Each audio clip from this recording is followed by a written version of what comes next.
السلام علیکم ورحمۃ اللہ وبرکاتہ۔ بسم اللہ الرحمن الرحیم۔ ایسے ماحول میں بھی آپ نے ہمیشہ صبر کیا، باوجود اس کے آپ کے پاس میں رہنے والے بے شمار لوگ اس دور میں حکمرانوں کے قریب رہنے کے لیے اور حکمرانوں کی چمچی بننے کے لیے اور بڑے بڑے عہدے اور نعمت حاصل کرنے کے لیے آپ کے سامنے ہی آپ کے گھر والوں پر لعن طعن کیا کرتے تھے۔ آپ کے گھر والوں کو، آپ کے خاندان والوں کو گالی گلوچ کیا کرتے تھے، مگر اس کے باوجود بھی آپ نے صبر کا دامن بالکل بھی نہ چھوڑا۔ جنگ کربلا کے بعد مختار سیفی کے علاوہ بھی ایک کے بعد ایک لگاتار سلطنتِ بنو امیہ کے خلاف کئی تحریکیں اٹھی تھیں، جنہیں بھی فوجی تحریکیں اٹھا کرتی تھیں۔ ان کے لیڈر یہی چاہتے تھے کہ وہ زین العابدین کی حمایت حاصل کریں، بلکہ آپ نے ہمیشہ کسی کی حمایت کرنے کے لیے رضامندی نہیں دکھائی۔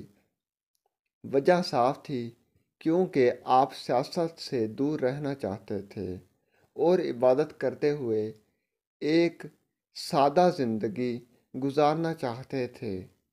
قابل توجہ بات یہ ہے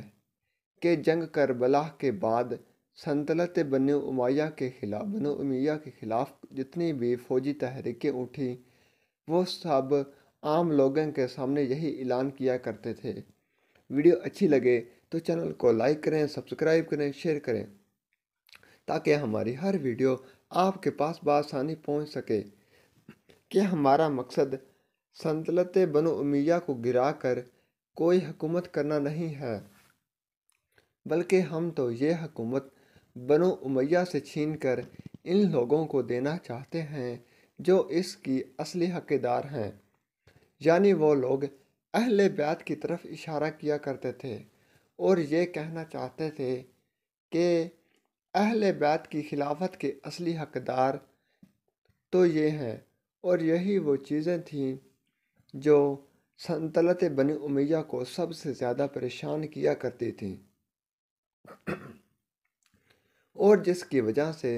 سلطنت بنو امیہ کے جو حکمران تھے، یعنی کہ بادشاہ تھے،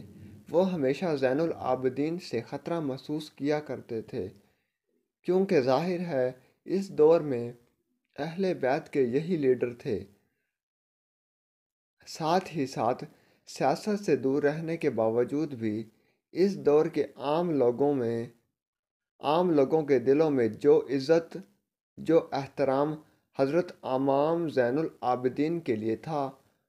وہ نہ تو کسی حکمران کے لیے تھا اور نہ ہی کسی دوسرے طاقتور انسان کے لیے۔ ویڈیو اچھی لگے تو چینل کو لائک کریں، سبسکرائب کریں، شیئر کریں، تاکہ ہماری ہر ویڈیو آپ کے پاس بآسانی پہنچ سکے۔ شکریہ۔